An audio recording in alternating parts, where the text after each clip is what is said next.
Hello my dear viewers, ఒక్కసారి ఈ మిక్చర్ని మనం చేసి పెట్టుకున్నామంటే నెల రోజుల వరకు కూడా మనం ఇంకా వేరే స్నాక్స్ గురించి ఆలోచించాల్సిన పని ఉండదు.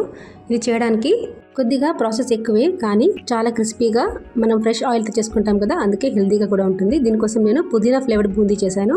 దానికి పుదీనా, అల్లము, పచ్చిమిర్చి, ఉప్పు వేసి మిక్సీ చేసుకొని ఆ రసంలో 2 కప్పుల శనగపిండి, ఒక పావు కప్ అంతా బియ్యం పిండి వేసుకొని జల్లించుకొని చక్కగా ఇలా విస్కర్తో కలిపితే ఉండలు లేకుండా కలిసిపోతుంది. ఆ తర్వాత ఒక ½ టీ స్పూన్ అంతా ఇంగువ వేసి కలుపుకొని చక్కటి బూందీ తయారు చేసుకుంటే పుదీనా ఫ్లేవర్డ్ బూందీ తయారవుతుంది. అంతలోపు ప్లీజ్ మీరందరూ ఈ వీడియో నచ్చినట్టయితే సబ్స్క్రైబ్ చేసుకోండి, తప్పకుండా కామెంట్ చేయండి, షేర్ చేయండి, లైక్స్ కూడా కొట్టండి. ఇప్పుడు మళ్ళీ ప్రాసెస్లోకి వెళ్తే పుదీనా వాడకుండా కొద్దిగా ప్లెయిన్ బూందీ కూడా చేసుకున్నాను. ఆ తర్వాత సన్నటి కారపూస కోసం మనము ఓన్లీ శనగపిండిలోనే ఉప్పు, కారం మాత్రమే వేసుకోవాలి. ఇంకా ఏ జీలకర్ర, ఓమా అలాంటివి వేసుకోవద్దు.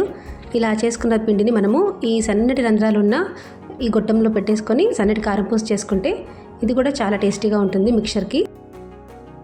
ఈ విధంగా తయారైపోయిన తర్వాత చూడండి, ప్లెయిన్ బూందీ మిక్చర్, తర్వాత వేయించిన పల్లీలు, వేయించిన కరివేపాకు, కొద్దిగా వేయించిన కార్న్ఫ్లేక్స్ కూడా వేశాను. ఆ తర్వాత పుట్నాలు కూడా వేయించుకొని వేసుకున్నాను, అటుకులు కూడా వేశాను. ఇవన్నీ చక్కగా కలిపేసుకొని ఆ తర్వాత పుదీనా ఫ్లేవర్డ్ బూందీ, కొద్దిగా పచ్చిమిర్చి వేయించేసుకున్నాను, ఇవి కూడా వేసేసి చక్కగా కలిపేసుకుంటే చాలా మంచి స్మెల్ వస్తుంది.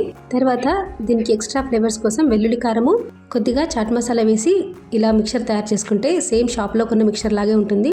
టేస్ట్ అయితే అద్భుతంగా ఉంటుందండి. సో తప్పకుండా మీరు కూడా ట్రై చేయండి. బయట ఫుడ్స్ని అవాయిడ్ చేయండి. ఇలా మిక్చర్ తయారు చేసుకుంటే చాలా రోజుల వరకు మనం ఎంజాయ్ చేయొచ్చు. Thank you for watching.